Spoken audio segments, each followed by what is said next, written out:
Puncture काढण्यासाठी रस्त्याच्या बाजूला थांबलेल्या खासगी बसच्या खिडकीला टेम्पो घासून गेल्याने खिडकीत डोके टेकून झोपलेल्या 7 वर्षीय चिमुकलीचा दुर्दैवी मृत्यू झाला। आदिती ब्रिजेश डिंगणकर असं या चिमुकलीचं नाव असून मुंबई गोवा महामार्गावरील खेड तालुक्यातील नातूनगर बस थांबा इथे बुधवारी सकाळी ही घटना घडली।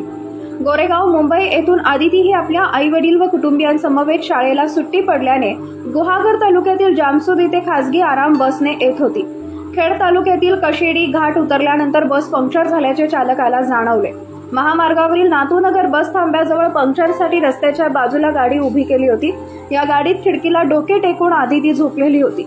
पंक्चर काढण्याचं काम सुरू असताना बुधवारी सकाळी 7 ते 7:30 वाजे दरम्यान पाठीमागून भरधाव वेगाने येणारा टेम्पो आदिती झोपलेल्या बसच्या खिडकीला बाहेरून चिंधड्या मारून जोरदार घासून गेला। यामुळे आदितीच्या डोक्यांच्या चिंधड्या झाल्या। शाळेला सुट्टी असल्याने आणि गावी नातेवाईकांकडे लग्न असल्याने ती कुटुंबियांसोबत जामसूद इथे होती। मात्र सुट्टीचा आनंद लुटण्याआधीच तिचा दुर्दैवी मृत्यू झाला। तिच्या जाण्याने लग्न समारंभावरही दुःखाची छाया पसरली होती।